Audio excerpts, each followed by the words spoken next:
It's time for another limited event. Another event centered on our favorite horse girls. I've been looking forward to this one. There is such goodness packed into this event, it's a little hard to decide where to begin. I'm going to take you through the rewards, including over 50 free pulls, the modules, the operators, the skins, and even the enemy mechanics. Strap in, my young squires. Before we take a closer look, you should know I'll be streaming this event, including viewer pulls and my challenge to beat the full event on a brand new account. I'll start as soon as the event opens, which is the middle of the night for me. Do join the fun at twitch.tv/drvolk, even if just to say hello. Also, if you could do me a favor and subscribe if you haven't already, it would certainly help the channel. Being a limited event, there are extra stages. Thankfully, nothing like the De Solace MO stage. I'll talk about the new mechanics and enemies later. I've left it to the end of the video for those who want to go in blind, which is ironic for Nearl.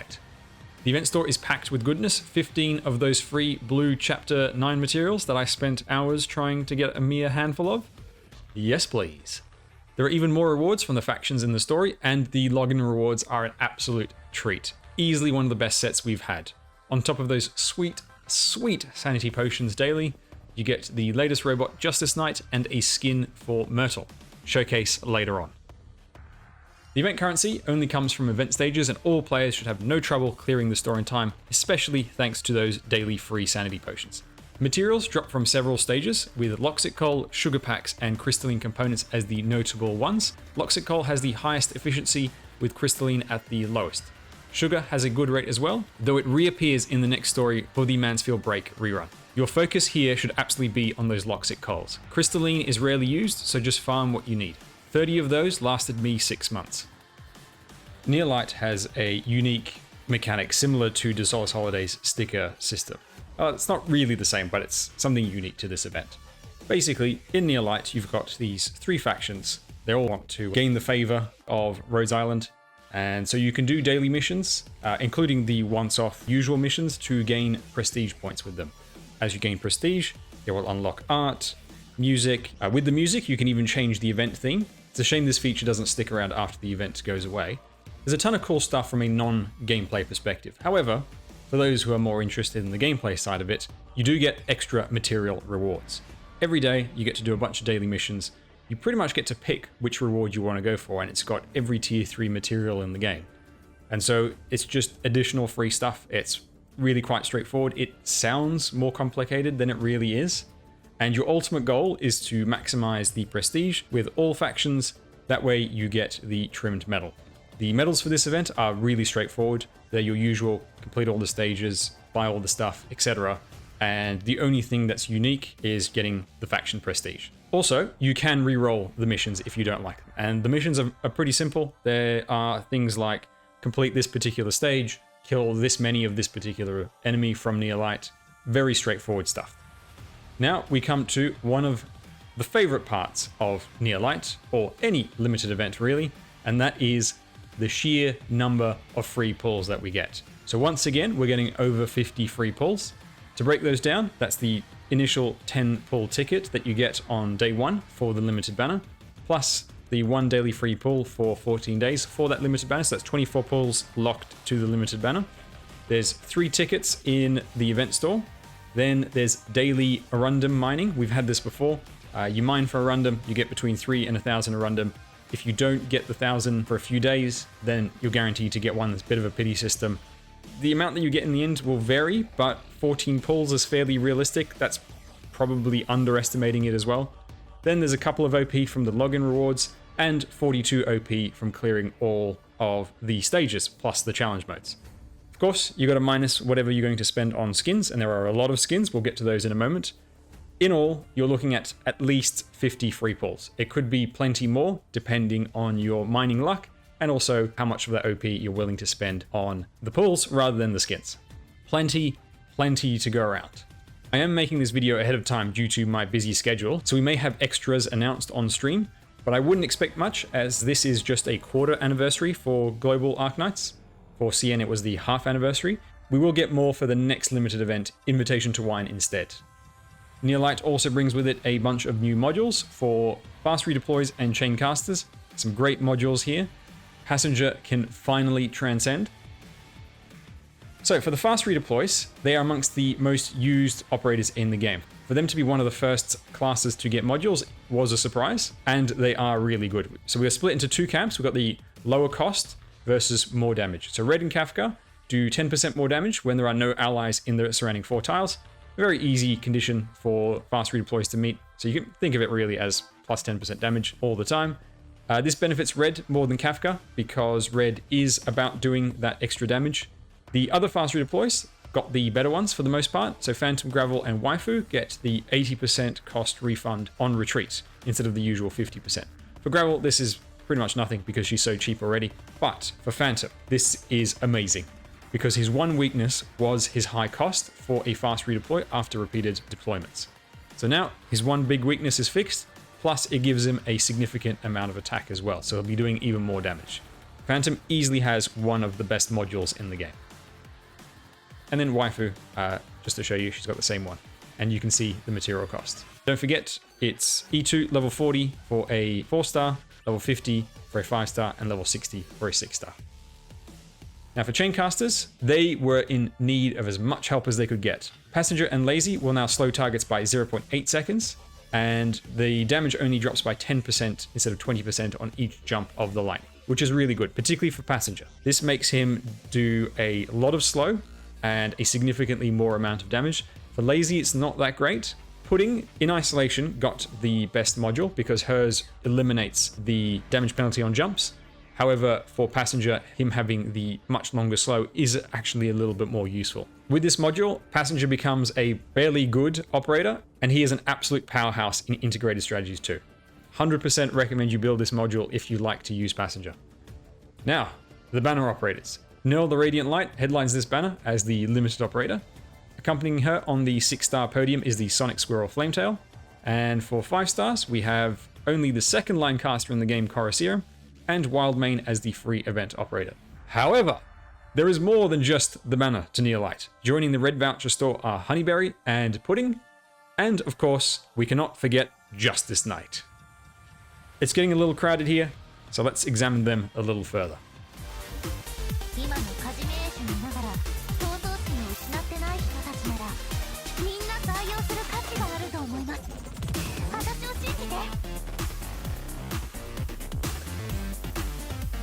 We start with Flametail, the Sonic Squirrel. She's a mix of Siege and Texas, but all about that dodge. Whenever she dodges, she triggers a double strike in response, and her second skill is similar to Texas' second skill, except it gives allies dodge rather than being such a heavy CC skill, although it does apply a small CC.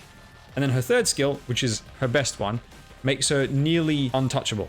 She will dodge just about everything, and of course she's double striking on dodges, so she gets really fast. It's a really fun skill to use, and it is definitely what makes her stand out from other Pioneer Vanguards, because it makes her really quite tanky. Her DP generation is not that great for a Vanguard, but generally Pioneer Vanguards aren't the best for DP generation anyway. She's a solid operator, though it's a bit of a crowded area, this Pioneer Vanguard with Siege and Saga already. So if you've already got either of those two builds, you may not get that much out of Flametail, but if she's your first, it's definitely worth building her.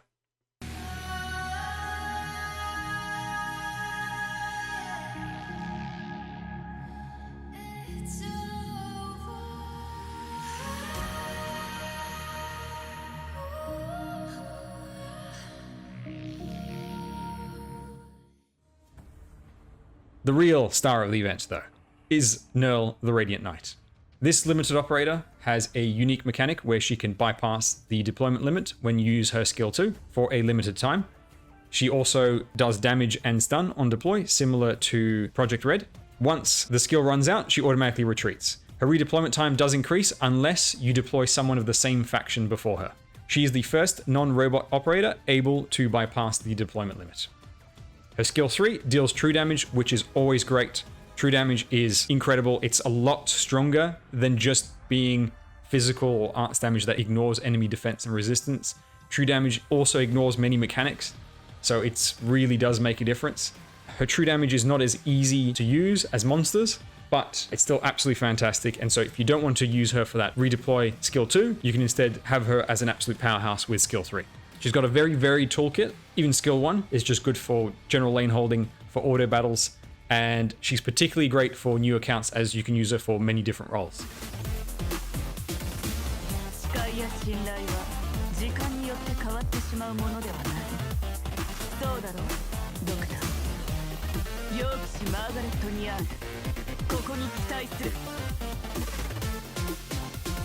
So, should you pull Radiant Nearl?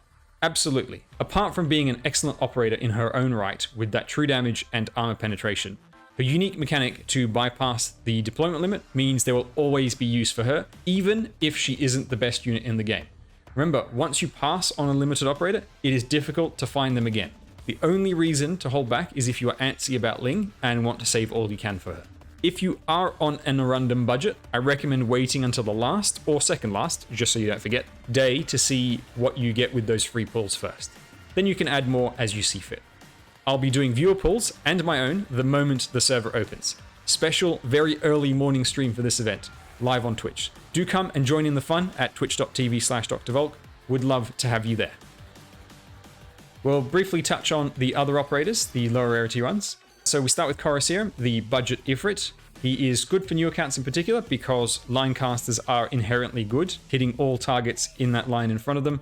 He's not as good as Ifrit, like nowhere near as close as Ifrit. He does not replace her, but he's still a solid one to have. And you can even stack him on top of Ifrit if you do want extra damage, or you can cover two separate lanes. The one thing he does have that Ifrit doesn't is the ability to silence with his skill 2. Which, particularly for new accounts that aren't going to have access to much silence, and those early chapters being full of silence-weak enemies, will really make a difference. So if you are a newer player, definitely worth building him. For veteran players, if you've already got Ifrit, then maybe not, and if you've got Lapland, then even less so, unless you really want to stack it up and you want to do 2 line casters at once. The welfare operator Wildmane is a DP on kill Vanguard.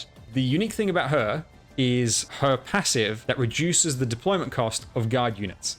And if you have her at E2, it stacks up to 5 times. So if you redeploy her 5 times, then your guards cost 5 less deployment, which there's very few stages where you can really pull that off, except in Annihilations, which can be kind of fun. So it's mainly for the memes. Her skill 1 gives her this massive attack speed on deployment. It's really funny to see.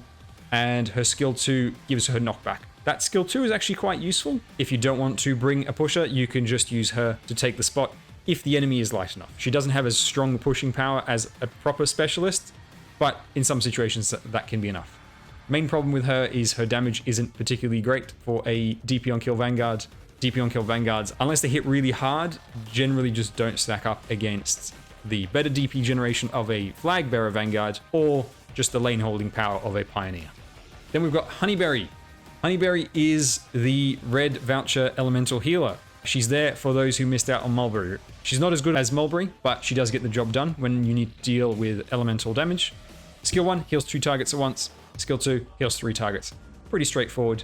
Keep in mind, elemental healers are terrible at normal healing, so she doesn't replace a normal healer. But if you missed out on Mulberry, I absolutely recommend buying her. Every team should have an elemental healer. And then we've got the first 4-star Chaincaster, Pudding, just in time for the modules. She's actually pretty decent.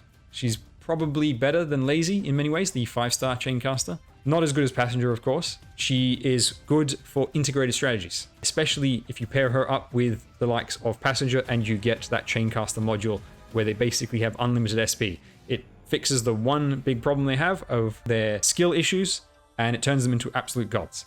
If you are going to build her, do invest all the way up into the module, because her module does make a big difference. And then we've got Justice Knight, the new robot. So robots don't take a deployment slot. When Justice Knight deploys, she reduces the taunt level of ranged allies. So taunt level is the targeting priority for enemies. If you have a reduced taunt level, they will target someone else in range, if there is someone, similar to the likes of Ethan and Manticore. So in this case, it'll apply the Ethan and Manticore effect to all ranged units, and it also makes aerial units fragile up to 25% for up to 20 seconds. Of course, like all robots, there is a massive redeployment time after you retreat her. In other operator news, there's an update to the Recruitment. So Recruitment has the addition of Ark, who is the first top operator plus specialist combo. So finally, that very common tag, specialist to get with the top operator tag, I just got one this morning, will now have a use. You can get Ark, who is a great buffer, More for veteran players though. And then in the 5 stars, we've got Hung, who shares tags with Nearl, regular Nearl, of course. And then there's Justice Knight, the robot. The unique combo for her is robot plus sniper tags. We're possibly getting Pure Stream. Again, as I've said, I'm making this video before the live stream announcement, but we should, by all rights, be getting Pure Stream added to Recruitment. There was a delay with her because of, I'm assuming, the contract with the charity where they said you have to wait a certain amount of time before the operator becomes available again. And due to our accelerated schedule, we didn't receive it at the same time as China did. She is most easily acquired through the Support Plus Medic / Healing combo, which previously would guarantee either Warfarin or Telopsis. Now, there is a misconception about when a operator comes in and lowers the rarity of a set of tags. People think, oh, if the low rarity operator hadn't been added, I would have been guaranteed my 5-star. That's not how it works. It rolls the rarity of your overall recruit first, and then it gives you tags that match that rarity. So, you're going to be seeing this tag combo a lot more than before. It is not making recruitment worse. And in fact, it may even slightly make it better because you do still have that small chance of getting the upgrade into the 5-star. Every 6 months in Arknights, you can buy a 6-star selector ticket where you can choose the 6-star you want. The ticket costs $30 and also includes a 10 pull ticket. It has every standard operator up to and including passenger. For a full breakdown on who to choose from this list, check the description for my video on this ticket. I go into such detail that it requires a whole separate video. If you do plan to buy this, or are you considering it for the next event, very useful video to watch. Highly recommend that you check it out. Right, the skins. There are 22 skins in Nearl. Only 4 of them are new. There's a lot to get through here. We begin with Palace receiving her first skin.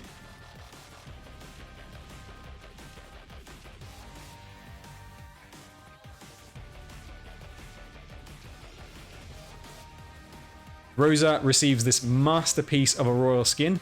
Absolute top tier animations. Love this skin. Will probably be buying it myself. Almost certainly with the skin voucher from the release of Radiant Nearl because I own the regular Nearl skin. Lowlight, my boss, tries on another cosplay.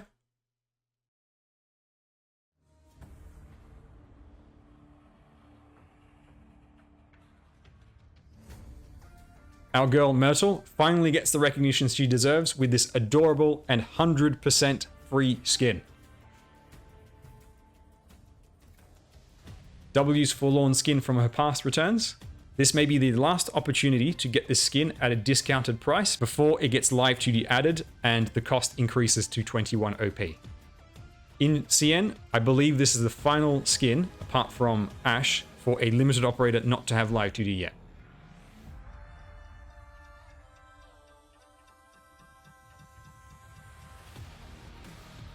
Lightsaber Texas reruns in store.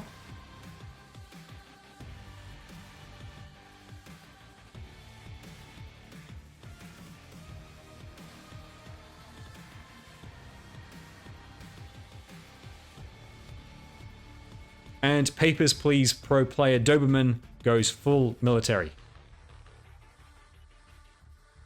Now, there's plenty more skins to go, older ones, so we're going to speed this up. Returning are Vigna,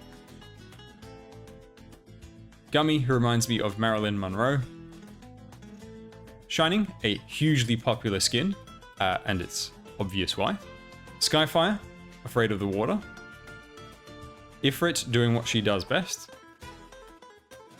and finally Sora, with a complete disregard of the dangers of putting electronics near water. With those beach skins out of the way, we look at even older skins. We have Exia and Cliffheart, Jessica and Meteorite, Silence and Courier, and Texas has a second skin in store at the same time. And lastly, I love this Spectre skin. If the rumors for the 3rd anniversary are true, it may be worth buying this one. It does rerun in the next limited event though, so no need to rush. Alright, with rewards, skins, operators, all that out of the way, let's get to the Nearlight enemies and mechanics.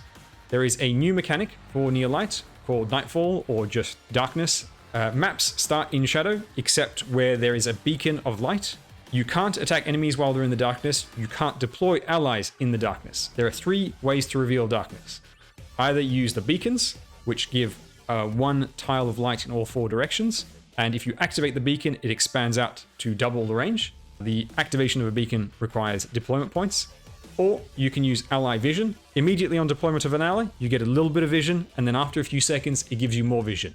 Now, vision will only be to the side and front of the ally, not behind them. And that's very important to keep in mind for an enemy mechanic later on. And the third option is to use the symbols of light. These are usable items that you put on any tile, and it gives you vision on that tile, so you can immediately deploy someone on top of that. As for the enemies, the basic ones are pretty straightforward. The crabs move faster while in the darkness. Crossbowmen deal arts damage from the dark. Soldiers build up attack power in the darkness until their first attack. And snipers, these are the worst ones. They have Faust's attack, but with elemental damage added. Extremely irritating enemies. If you thought 1 Faust was bad enough, imagine having 4 of them at once. That's what you're in for with Nearlight. The more interesting enemies, we've got the Drifters. They stay asleep in the dark until light falls on them, or a long time passes, and then they'll just wake up automatically. The Candle Knight and Casters have a large AoE spell with high damage, which includes an elemental component, but they become visible while casting in the dark, which means that you can try to burn them down. And then for the Knights, Tola and the Nightmare Knights, they hit anyone with their backs to the darkness. So this is what I was talking about before. If you place an operator with their back to the darkness, and that includes the edge of the map, that counts as darkness, they will hit you for damage. Now, the regular guys don't hit that hard, but the more elite ones, they can hit very hard. So you definitely want to watch each other's backs. Usually you put units back to back, or sort of looking over each other's shoulders. The beacons are also very useful for covering the backs of your allies. And then we'll get to the final boss. Now, I'm not going to show him off here just in case, you don't want to be spoiled about how he looks and if you don't want to be spoiled for the story. But I will explain the mechanics because he's a little more complicated than usual. This may be the most complicated boss mechanics we've had so far, I think.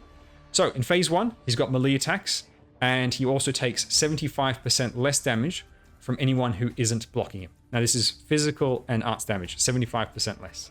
He also has a special ability on, I think it's a 15-second cooldown, where he does a 10-second stun with damage every second. Extremely irritating. Keep that deployment order in mind. Fast redeploy is very good for dealing with this. Then there's the transition phase after you get him down to 0 HP. In the transition phase, he's invincible. He regenerates up to 50% HP. He summons waves of these blood swords that come towards him.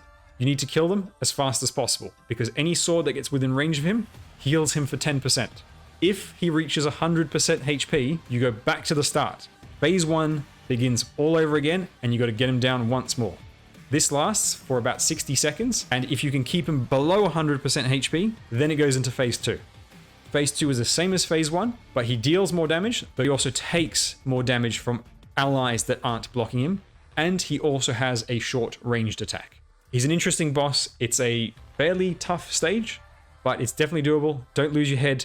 Remember fast redeploys, remember that deployment order, and make sure the person that's tanking him is your key killer unit trying to take him out. Even if you're using a sweeper, that sweeper needs to block him for the maximum damage. And that's Nearlight. Can't wait. Don't forget, I'll be streaming viewer polls and my new account on Twitch the moment it opens. If you found this video useful, do share it around, subscribe if you're new here, and hit that bell so you don't miss anything, including upcoming videos. I'm working on a video of all events and all skins, which should both be out before Nearlight begins. That's the hope. Thank you kindly for watching, and I'll see you in the next one. Bye.